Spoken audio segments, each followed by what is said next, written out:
جی ناظرین، آپ عید سعید فطر کے حوالے سے نسیم زندگی کے اندر خصوصی نشریات اس وقت دیکھ رہے ہیں، اور ابھی اس کلپ کے اندر بھی آپ نے دیکھا کہ مختلف ملکوں کے لوگ جو ہیں وہ اپنے خاص روایتی لباس کے اندر موجود تھے، اور نماز عید فطر کے اعتبار سے، ماہ مبارک میں افطاری کے اعتبار سے بعض تصاویر اس میں موجود تھیں، اسی طرح دعاؤں کے اعتبار سے، کھانوں کے اعتبار سے۔ اس میں سے ایک تصویر جو ہے وہ نظر سے گزری کہ جو ایک بوڑھا شخص مسجد اقصیٰ کے سامنے کھڑا ہو کے دعا کر رہا تھا۔ تو اس موقع پر جب ہم دیکھتے ہیں کہ فلسطین کے اوپر جو ہے وہ ظلم و بربریت ابھی بھی جاری ہے، اور اس عید کے موقع کے اوپر بھی ان کے اوپر وحشیانہ تشدد اسرائیلی ریاست کی طرف سے، غاصب اسرائیلی ریاست کی طرف سے جاری ہے، ان تمام فلسطینی مظلوموں کو بھی اپنی عید کی خصوصی دعاؤں کے اندر آپ ضرور یاد رکھیں۔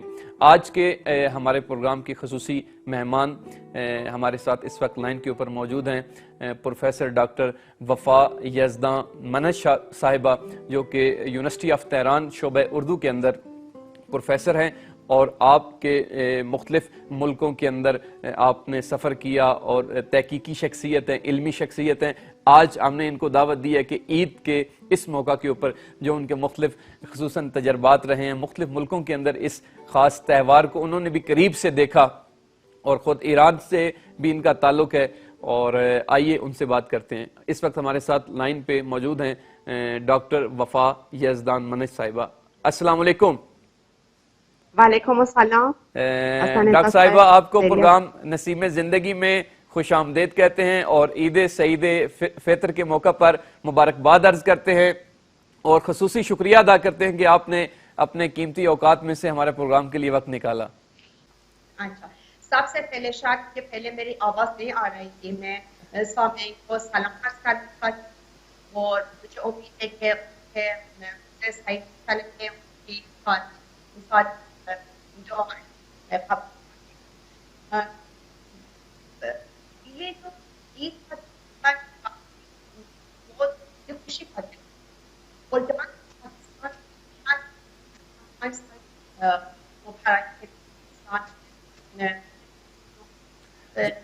آپ کی ڈاکٹر صاحبہ، آپ کی آواز جو ہے وہ صاف سنائی نہیں دے رہی ہے، شاید انٹرنیٹ کا مسئلہ ہے۔ ابھی ہم کوشش کرتے ہیں کہ ٹیلی فون کے ذریعے جو ہے وہ آپ کو، آپ سے اگر رابطہ بحال ہو سکے تو آپ کی آواز ہم تک کلیئر جو ہے وہ پہنچ سکے گی۔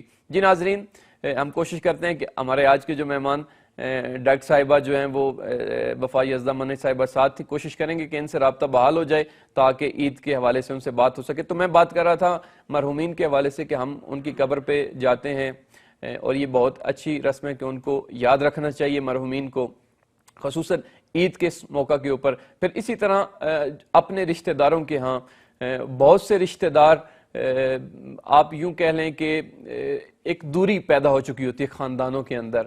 یہ عید کا موقع بہت اچھا موقع ہوتا ہے کہ وہ رشتے کے جو کڑواہٹوں کی بھینٹ چڑھ چکے ہوتے ہیں، یا سال بھر انسان کے پاس وقت نہیں ہوتا، تو اس وقت نہ دینے کی وجہ سے رشتہ داروں کے اندر جو ہے وہ غلط فہمیاں پیدا ہو سکتی ہیں، تو عید کے اس موقع کے اوپر ان کو بھی دور کرنا چاہیے۔ ہم نے کوشش کیا دوبارہ ہمارا مہمان کے ساتھ رابطہ بحال ہو جائے۔ ڈاکٹر صاحبہ، میری آواز آپ تک آ رہی ہے؟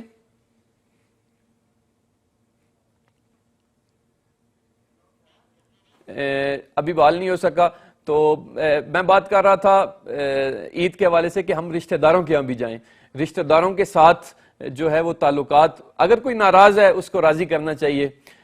یہ چھوٹی چھوٹی خوشیاں ہوتی ہیں خصوصاً خاندانوں کے اندر۔ اس عید کے موقع کے اوپر اگر کوئی آپ سے ناراض نہیں بھی ہے، تو آپ کے خاندان کے اندر کوئی دو فیملیز آپس میں ناراض ہیں، تو ہمیں یہ کوشش کرنی چاہیے ان کو راضی کروانے کے حوالے سے اپنا کردار ادا کریں۔ اسی طرح عید کے اس خوبصورت موقع کے اوپر مختلف ملکوں کے اندر جو ہے وہ مختلف تہوار، مثلا ایران کے اندر عید سعید فطر کے موقع کے اوپر 2 چھٹیاں ہوتی ہیں، پاکستان میں یا انڈیا میں عطا شام میں، بعض اسلامی ممالک کے اندر 3 چھٹیاں ہوتی ہیں۔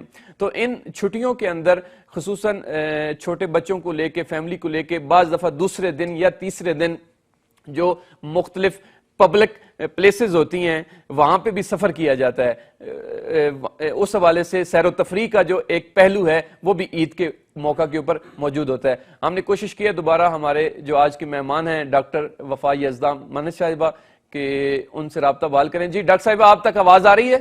جی آپ کی آواز آ رہی ہے. جی بہت شکریہ، ہمارا رابطہ دوبارہ بحال ہو گیا. ناظرین تو ڈاکٹر صاحبہ آپ سے پوچھ رہا تھا کہ اس میں گھر کے اندر جو ہے وہ بچوں کے ساتھ عید کے پہلے دن کو خصوصاً کس طرح جو ہے وہ منانا چاہیے؟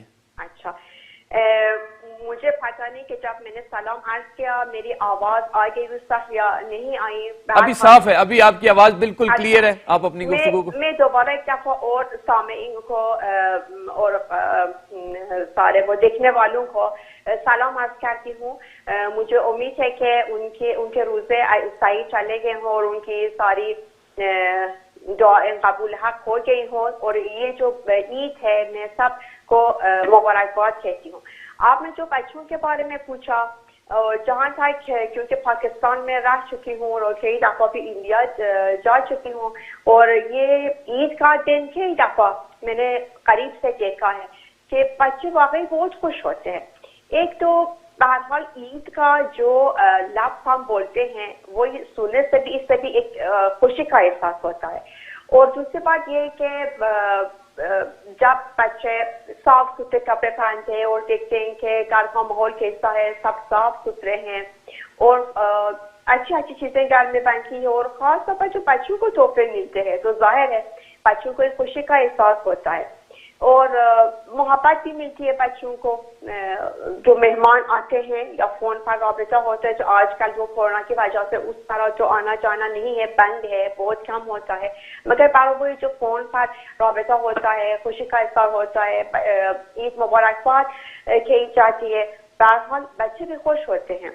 اچھا، اس میں ڈاکٹر صاحبہ یہ بھی پوچھنا چاہیں گے کہ آپ کا مختلف ممالک کے اندر جانے کا تجربہ رہا ہے، تو مختلف ممالک کے اندر عید کا تہوار جو ہے اس کے سلسلہ میں آپ کے کیا تجربات ہیں؟ آپ عید فطر کے بارے میں پوچھ رہے ہیں؟ جی عید فطر کی. اچھا دیکھیں، میں کچھ ممالک کا سفر کیا ہے، مگر ظاہر ہے عید کے جو دن ہیں اس وقت میں سفر پہ نہیں تھی. صرف پاکستان کو قریب سے میں نے دیکھا ہے، کئی دفعہ بلکہ میں دیکھ چکی ہوں، اور ہندوستان میں بھی میں نے عید کے دن دیکھ چکی ہوں. ان حوالے سے میں کچھ اپنے تجربات کو بیان کر سکتی ہوں. باقی ممالک کے حوالے سے بھی سنا ہے جو ترکی میں ہے، کیونکہ جب میں گئی تھی ترکی 2 دفعہ، اس وقت تو عید کا دن نہیں تھا، مگر سنا ہے کہ وہاں بھی وہ خوشی سے مناتے ہیں جس طرح ایران میں ہم خوشی کرتے ہیں. مگر وہ جو رونق میں نے دیکھا ہے، جو میرا تجربہ ہے، اور میں واقعی جب عید الفطر ہوتی ہے یا بڑی عید ہوتی ہے میں بہت پاکستان کو خاص طور پر مس کرتی ہوں، کیونکہ میرا تجربہ بہت زیادہ ہے. کافی دفعہ عید کے دن میں دیکھ چکی ہوں وہاں، اور بہت رونق ہے، بہت ہی شاندار لوگ مناتے ہیں. اور ایک بات جو میں نے دیکھا ہے عید کے دن میں خاص طور پر جو یہ عید الفطر ہوتی ہے، لوگوں کے چہروں پر ایک تازگی آتی ہے، ایک دل کی گہرائی سے ایک خوشی ہوتی ہے. اور عید کا مقصد بھی یہی ہے کہ واقعی خوشی کا احساس کرنا. یہ میں نے دیکھا ہے اور میں اس کیفیت کو واقعی مس کرتی ہوں. اور آج جو میں یہ پاکستانی والوں کو اور ہندوستان کے مسلمانوں اپنے کے ساتھ گفتگو کر رہی ہوں، اور مجھے خوشی کا احساس ہو رہا ہے. لگتا ہے کہ اب میں دوبارہ اس ماحول میں گئی ہوں. اس پروگرام کے ذریعے یقیناً آدھی ملاقات ہو رہی ہے آپ کی پاکستانی اور انڈیا کے ناظرین کے ساتھ. اچھا، اس میں یہ بھی میں پوچھنا چاہوں گا کہ عید کے اس موقع کے اوپر، خصوصاً عید فطر کے موقع کے اوپر، جو خواتین ہیں وہ گھر کے اندر کھانے بناتی ہیں، سویٹ ڈشز بناتی ہیں، تو ان کا کافی زیادہ ٹائم جو ہے وہ گھر میں ان چیزوں میں ہی گزر جاتا ہے. تو کس طرح وہ خواتین جو ہیں وہ عید کی ان خوشیوں کو خصوصاً ان کھانے پکانے کے بھی مراحل میں بھی اور مصروفیت کے مراحل میں جو ہے وہ منا سکتی ہیں؟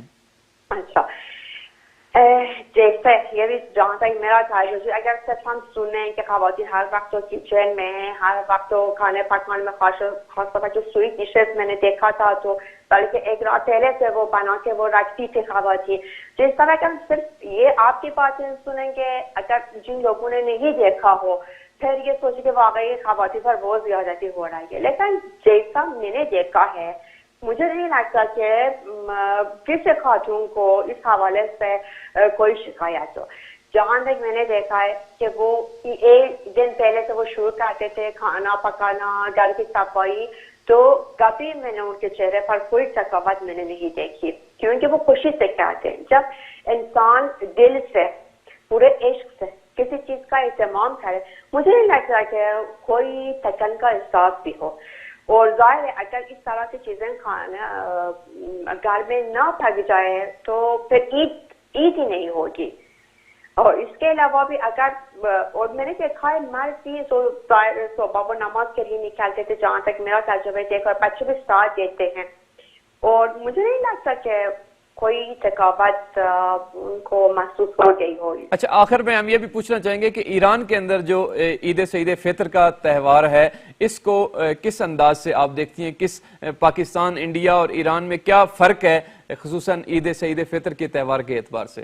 اچھا, میں ایک بات اگر سائز سے بتانا چاہوں, جس طرح بہت شاندار طریقے سے ہندوستان میں اور پاکستان میں لوگ مناتے ہیں, اس طرح یہاں نہیں مناتے. ہم بھی خوش ہوتے ہیں جب چاند کو دیکھ کر وہ حکومت کی طرف سے ٹی وی کے ذریعے سے وہ یا سارے ابلاغ کے ذریعے سے یہ خبر ملتی کہ عید ہو گئی, تو ظاہر ہے ہم نے روزے رکھے ہیں تو ہمیں خوشی ہوتی ہے کہ اچھا عید ہو گئی. مگر جو منانے کا طریقہ ہے تو مختلف ہے. مختلف کا مطلب اس طرح ہم نہیں مناتے کہ ہماری عید نوروز بھی ہے. ہم تو ضرور, کیونکہ میں ایک بات آپ کو کہوں, کیونکہ اس ماحول میں رہی ہوں برس صغیر میں, اس سے مجھے بھی عادت ہو گئی ہے. عید ہوتی ہے, کوئی میٹھی چیز بناتی ہوں, نئے کپڑے خود پہنتی ہوں اور بچوں کو بھی پہنا دیتی ہوں. مگر یہاں آپ بہرحال ایران میں آپ خود بھی رہ چکے ہیں, آپ نے دیکھا ہوگا کہ جس رونق سے برس صغیر میں یہ عید منائی جاتی ہے, اس میں یہاں ہمیں خوشی ہوتی ہے. ضرور ہم بھی کوشش کرتے ہیں کہ یا ماں باپ کے گھر یا کسی بزرگ کے گھر جا کر اور یا فون کے ذریعے ہم ایک دوسرے کو مبارکباد کہیں. مگر جس طرح وہاں ہے, خاص طور پر جو تحفے ملتے ہیں, ایک دوسرے کو تحفے دیتے ہیں, وہ اس طرح یہاں نہیں ہے. جی, بہت بہت شکریہ ڈاکٹر صاحبہ آپ کا کہ آپ نے اپنے قیمتی اوقات میں سے خصوصاً عید کی مصروفیات میں سے ہمارے پروگرام کے لیے وقت نکالا, اور ہم ایک دفعہ پھر آپ کی خدمت میں مبارکباد عرض کرتے ہیں. اپنا ڈھیر سارا خیال رکھیے گا. خدا حافظ. Thank you. خدا حافظ. خدا حافظ. جی ناظرین, پروفیسر ڈاکٹر وفا یزدان منت صاحبہ یونیورسٹی آف تہران شعبہ اردو سے ہمارے ساتھ لائن پہ موجود تھیں. ان کا تعلق تو ایران سے ہے, لیکن آپ نے پاکستان سے جو ہے وہ پی ایچ ڈی زبان اردو کے اندر کی, اور اردو زبان میں ابھی وہ بات بھی کرتی ہیں. یہاں پہ ایک چھوٹا سا حصہ پروگرام میں شامل کرتے ہیں, ملتے ہیں اس کے بعد, ہمارے ساتھ رہیے گا.